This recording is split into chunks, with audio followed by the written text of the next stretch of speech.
The Divine Comedy by Dante Alighieri. Translated by Henry Wadsworth Longfellow.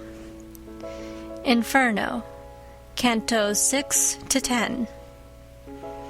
Inferno, Canto 6.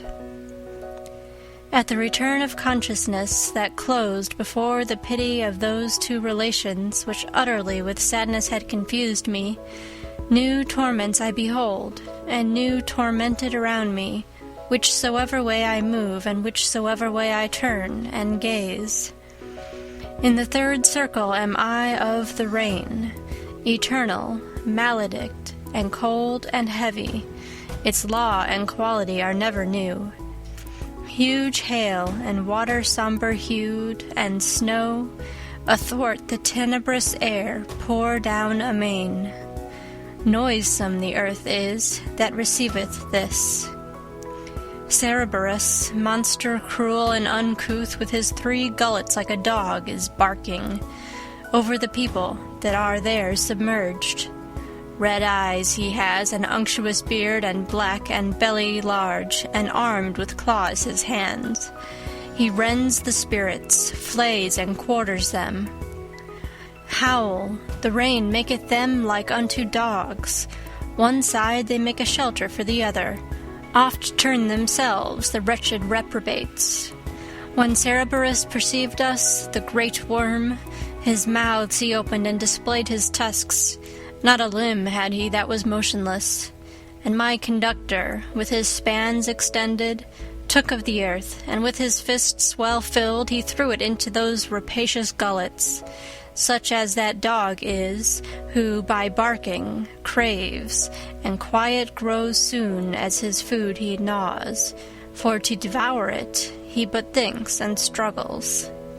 The like became those muzzles, filth begrimed, of Cerberus, the demon, who so thunders over the souls that they would fain be deaf. We passed across the shadows, which subdues the heavy rainstorm, and we placed our feet upon their vanity, that person seems. They all were lying prone upon the earth, excepting one who sat upright as soon as he beheld us passing on before him. "O thou that art conducted through this hell," he said to me, "recall me if thou canst. Thyself wast made before I was unmade." And I to him, "The anguish which thou hast perhaps doth draw thee out of my remembrance, so that it seems not I have ever seen thee. But tell me who thou art that in so doleful a place art put, and in such punishment, if some are greater, none is so displeasing." And he to me, "Thy city, which is full of envy, so that now the sack runs over, held me within it, in the life serene. You citizens were wont to call me Chiaco, for the pernicious sin of gluttony. I, as thou seest, am battered by this rain. And I, sad soul, am not the only one, for all these suffer the like penalty for the like sin." And word no more spake he. I answered him, "Chiaco, thy wretchedness weighs on me, so that it to weep invites me. But tell me, if thou knowest, to what shall come the citizens of the divided city, if any there be just, and the occasion tell me why so much discord has assailed it." And he to me, "They, after long contention, will come to bloodshed, and the rustic party will drive the other out with much offence. Then afterwards behoves it this one fall within 3 suns, and rise again the other, by force of him who now is on the coast. High will it hold its forehead a long while, keeping the other under heavy burdens, howe'er it weeps thereat, and is indignant. The just are 2, and are not understood there. Envy and arrogance and avarice are the 3 sparks that have all hearts enkindled." Here ended he his tearful utterance, and I to him, "I wish thee still to teach me, and make a gift to me of further speech. Farinata and Teggio, once so worthy, Jacopo Rusticucci, Arrigo and Mosca, and others who on good deeds set their thoughts. Say where they are and cause that I may know them, for great desire constraineth me to learn, if heaven doth sweeten them, or hell envenom. And he, they are among the blacker souls, a different sin downweighs them to the bottom. If thou so far descendest, thou canst see them. But when thou art again in the sweet world, I pray thee to the mind of others bring me. No more I tell thee, and no more I answer. Then his straightforward eyes he turned askance, eyed me a little, and then bowed his head. He fell therewith prone like the other, blind. And the guide said to me, He wakes no more. This side the sound of the angelic trumpet, one shall approach the hostile potentate. Each one shall find again his dismal tomb, shall reassume his flesh and his own figure, shall hear what through eternity re-echoes. So we passed onward o'er the filthy mixture of shadows and of rain with footsteps slow, touching a little on the future life. Wherefore I said, Master, these torments here, will they increase after the mighty sentence, or lesser be, or will they be as burning? And he to me, Return unto thy science, which wills that as the thing more perfect is, the more it feels of pleasure and of pain, albeit that this people maledict to true perfection never can attain, hereafter more than now they look to be. Round in a circle by that road we went, speaking much more, which I do not repeat. We came unto the point where the descent is. There we found Plutus, the great enemy. Inferno, Canto VII. Pape Satan, Alepe. Thus Plutus with his clucking voice began, and that benignant sage who all things knew, said, to encourage me, Let not thy fear harm thee, for any power that he may have shall not prevent thy going down this crag.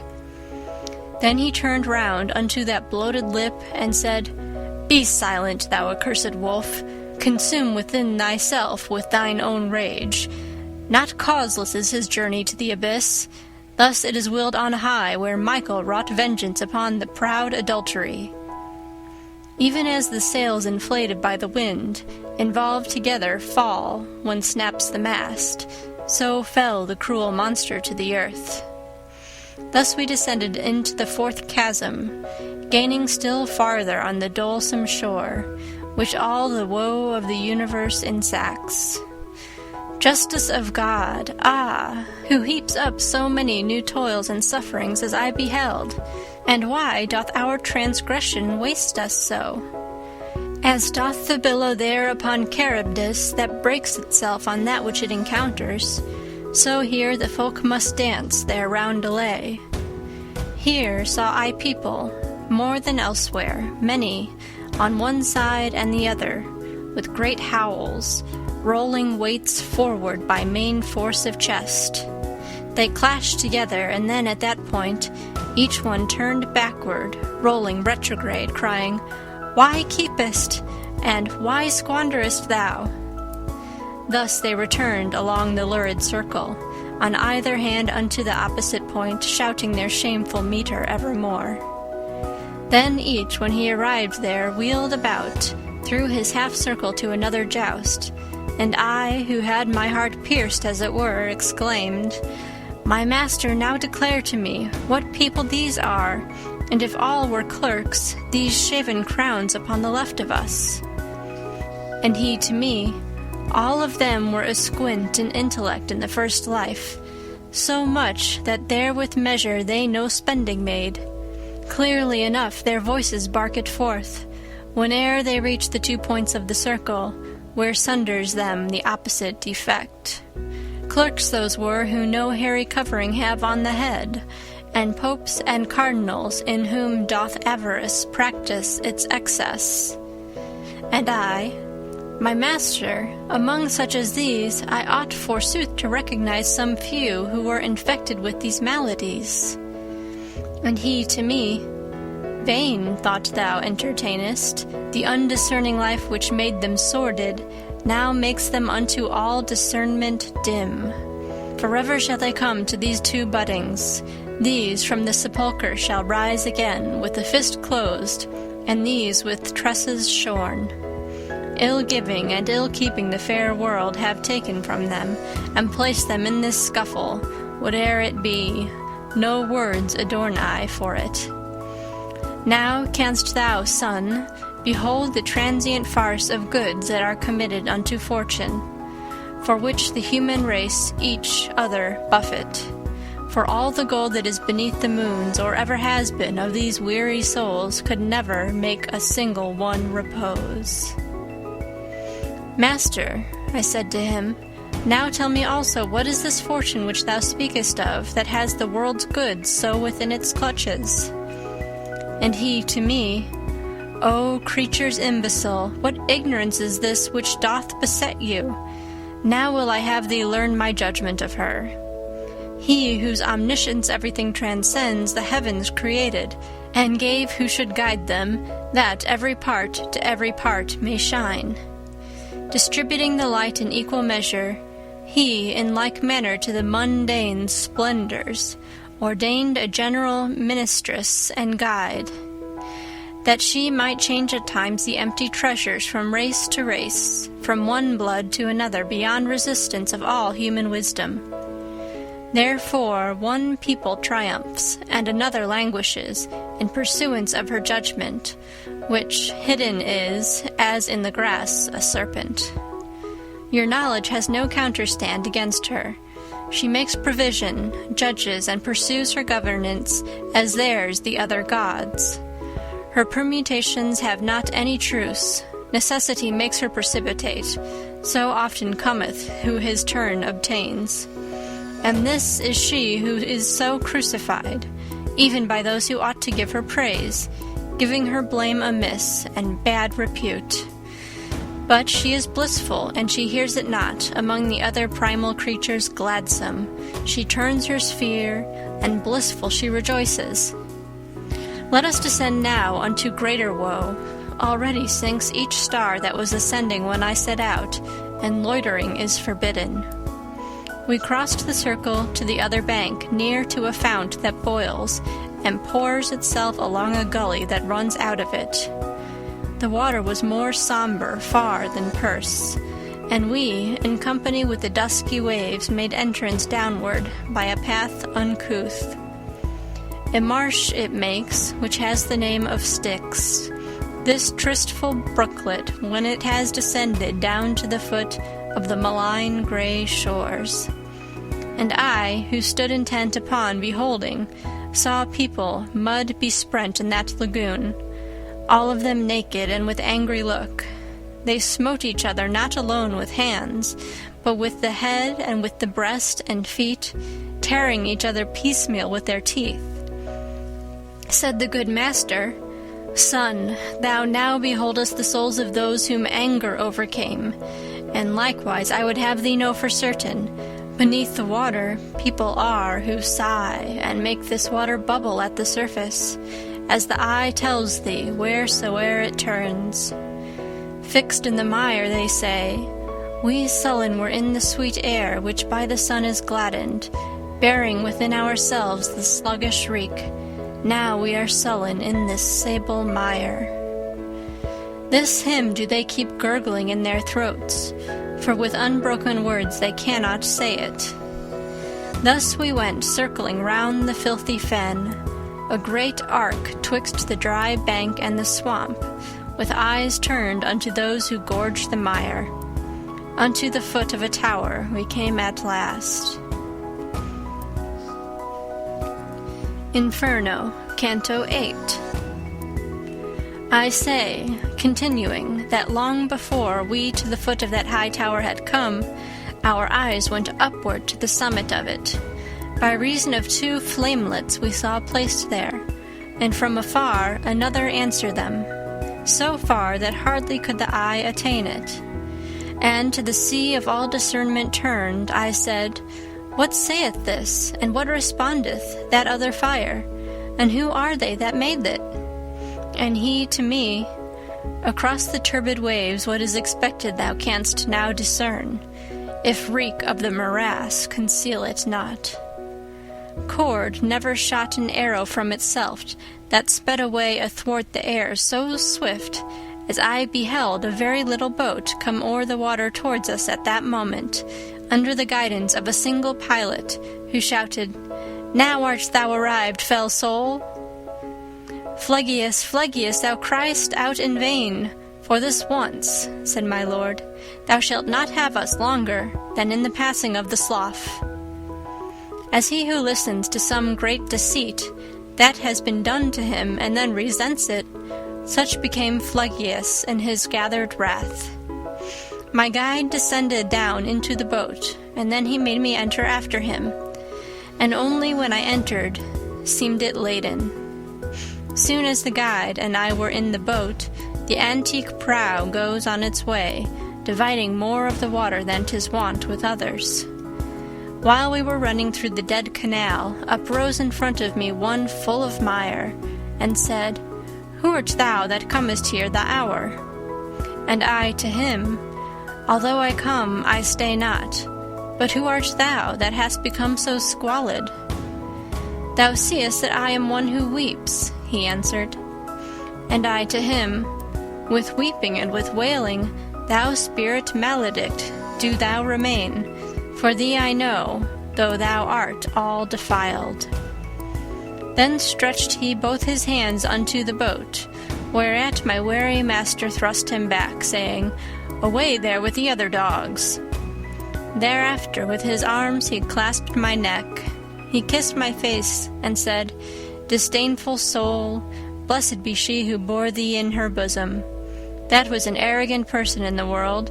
Goodness is none that decks his memory. So likewise here his shade is furious.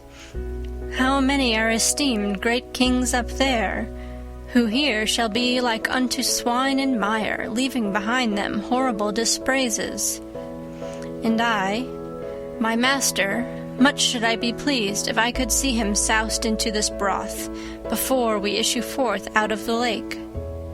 And he to me, "Ere unto thee the shore reveal itself, thou shalt be satisfied. Such a desire 'tis meet thou shouldst enjoy."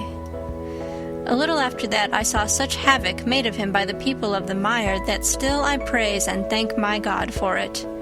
They all were shouting, "At Filippo, Argenti!" And that exasperate spirit Florentine turned round upon himself with his own teeth. We left him there, and more of him I tell not, but on mine ears there smote a lamentation whence forward I intent unbar mine eyes.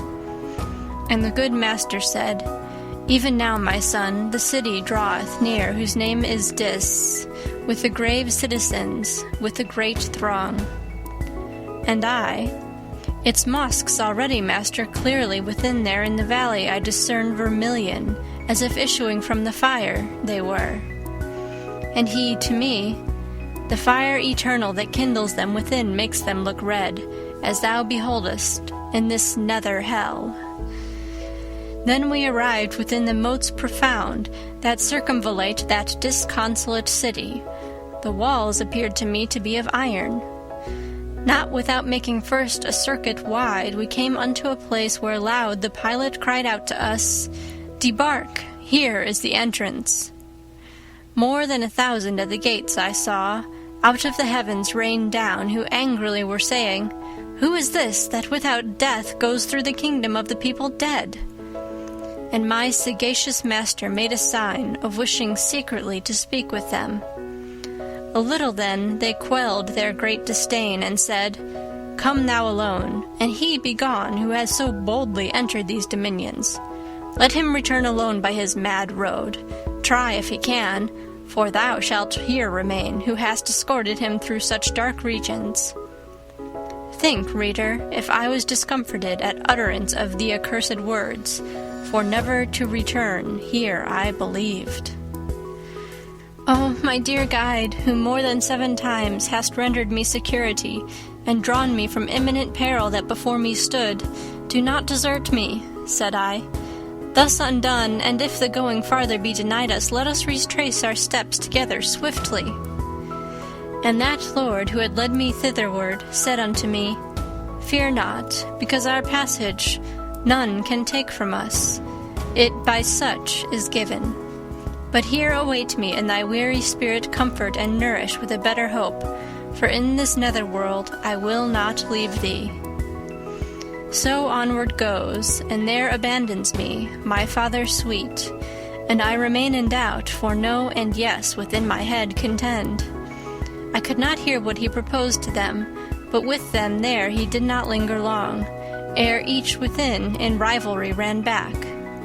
They closed the portals, those our adversaries, on my lord's breast, who had remained without, and turned to me with footsteps far between.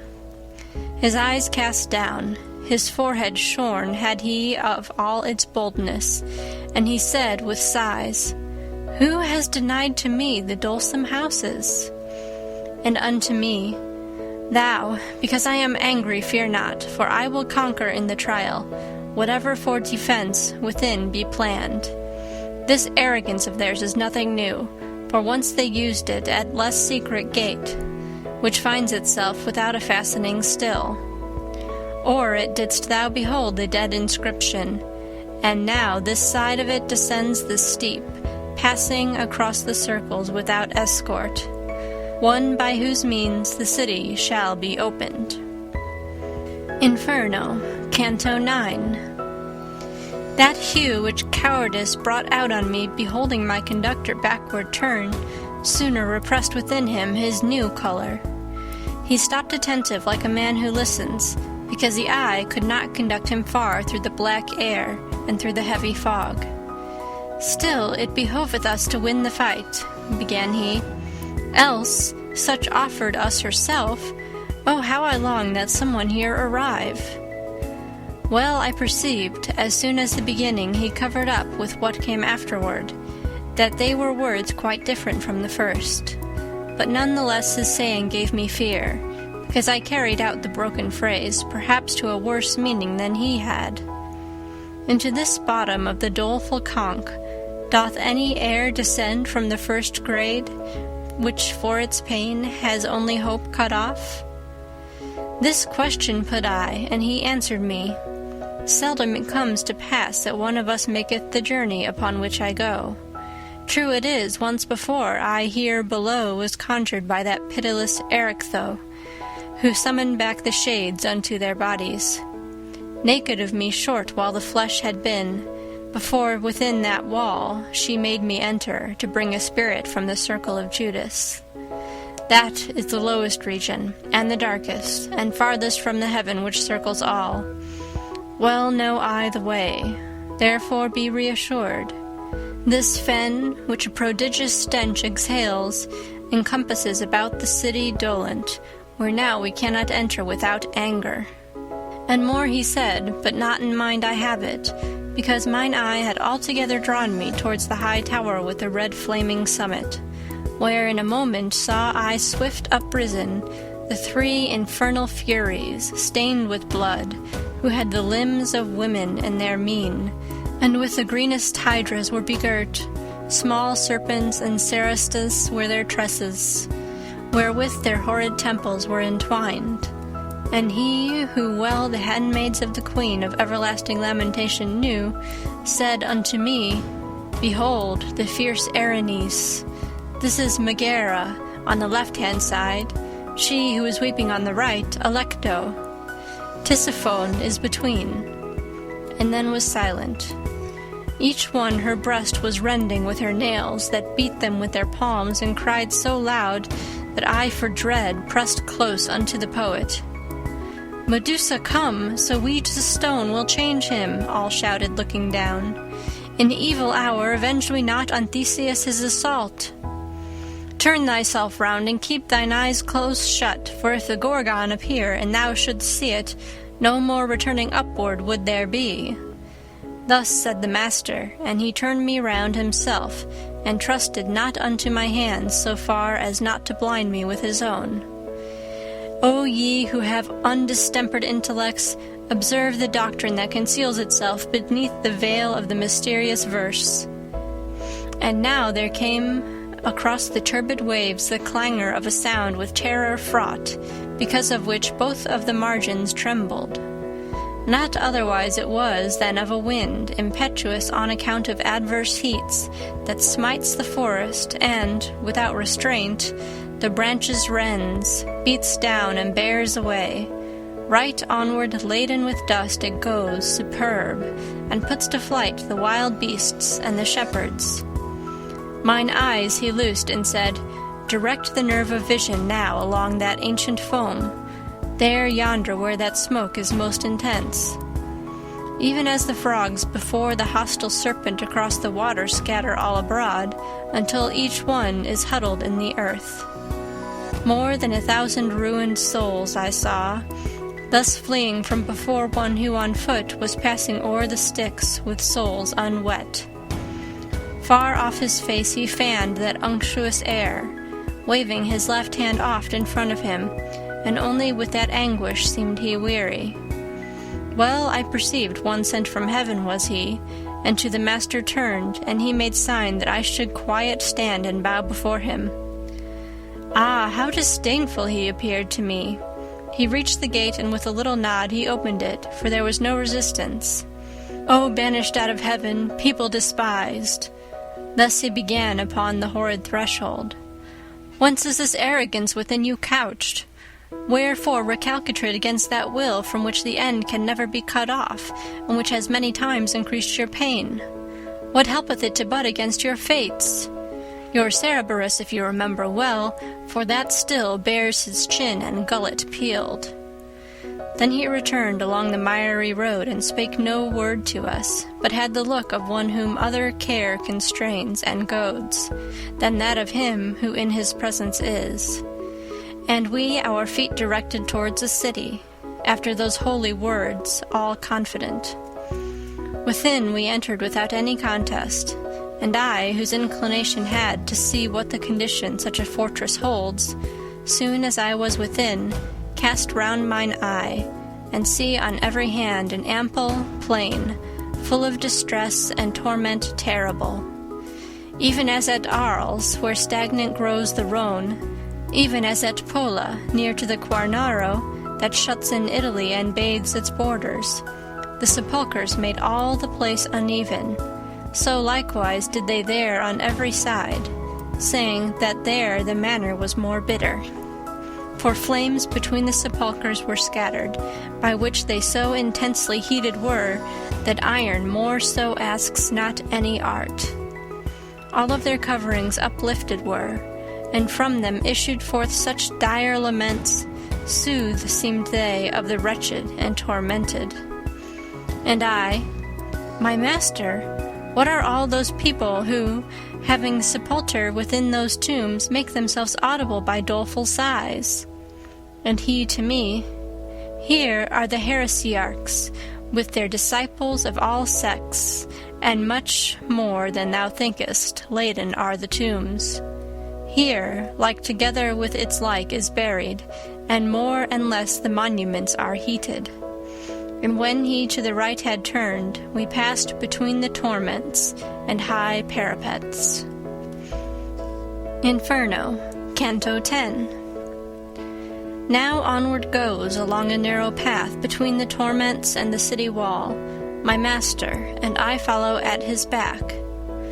"O power supreme, that through these impious circles turnest me," I began, "as pleases thee speak to me, and my longing satisfy. The people who are lying in these tombs, might they be seen? Already are uplifted the covers all, and no one keepeth guard."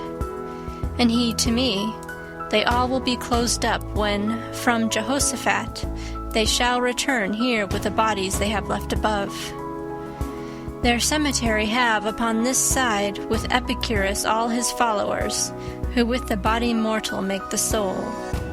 But in the question thou dost put to me, within here shalt thou soon be satisfied, and likewise in the wish thou keepest silent." And I, "Good leader, I but keep concealed from thee my heart, that I may speak the less, nor only now hast thou thereto disposed me. O Tuscan, thou who through the city of fire goest alive, thou speaking modestly, be pleased to stay thy footsteps in this place. Thy mode of speaking maketh thee manifest, a native of that noble fatherland, to which perhaps I too molestful was. Upon a sudden issued forth this sound, from out of one of the tombs, wherefore I pressed, fearing, a little nearer to my leader. And unto me he said, Turn thee, what dost thou?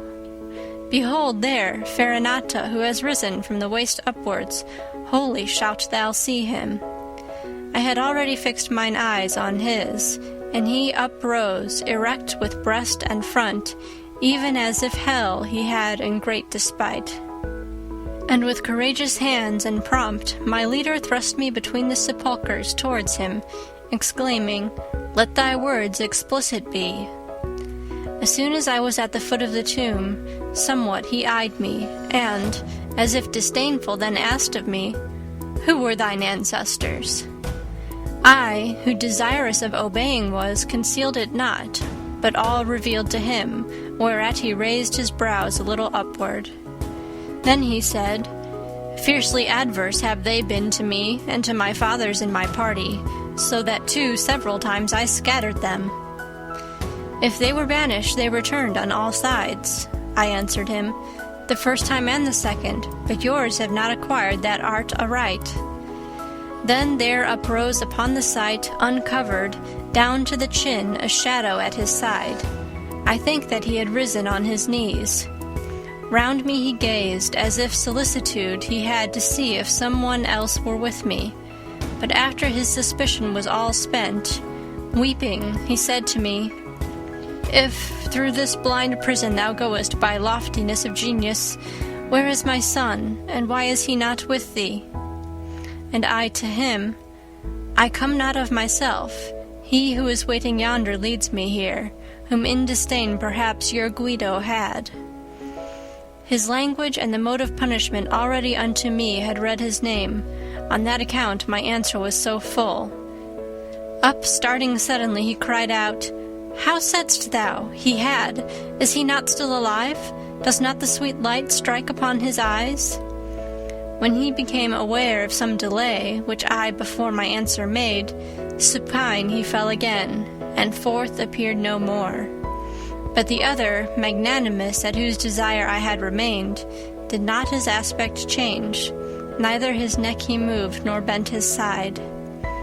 And if, continuing his first discourse, they have that art, he said, not learned aright, that more tormenteth me, than doth this bed. But 50 times shall not rekindled be the countenance of the lady who reigns here, ere thou shalt know how heavy is that art. And as thou wouldst to the sweet world return, say why that people is so pitiless against my race in each one of its laws. Whence I to him, the slaughter and great carnage which have with crimson stained the Arbia, caused such orisons in our temple to be made. After his head he with a sigh had shaken, There I was not alone, he said, nor surely without a cause had with the others moved, but there I was alone, where every one consented to the laying waste of Florence, he who defended her with open face. Ah, so hereafter may your seed repose, I him entreated. Solve for me that knot which has tangled my conceptions here. It seems that you can see, if I hear rightly, beforehand whatsoever time brings with it, and in the present have another mode. We see, like those who have imperfect sight, the things, he said, that distant are from us, so much still shines on us the sovereign ruler. When they draw near, or are, is wholly vain our intellect. And if none brings it to us, not anything know we of your human state. Hence thou canst understand that wholly dead will be our knowledge from the moment when the portal of the future shall be closed. Then I, as if compunctious for my fault, said, Now then you will tell that fallen one that still his son is with the living joined. And if just now in answering I was dumb, tell him I did it because I was thinking already of the error you have solved me. And now my master was recalling me, wherefore more eagerly I prayed the spirit that he would tell me who was with him there. He said, "With more than 1,000 here I lie. Within here is the second Frederick, and the cardinal, and of the rest I speak not." Thereon he hid himself, and I towards the ancient poet turned my steps, reflecting upon that saying which seemed hostile to me. He moved along, and afterward, thus going, he said to me, "Why art thou so bewildered?" And I in his inquiry satisfied him. "Let memory preserve what thou hast heard against thyself," that sage commanded me. "And now attend here," and he raised his finger. "When thou shalt be before the radiance, sweet, of her whose beauteous eyes all things behold, from her thou'lt know the journey of thy life." Unto the left hand then he turned his feet. We left the wall and went towards the middle, along a path that strikes into a valley, which even up there unpleasant made its stench.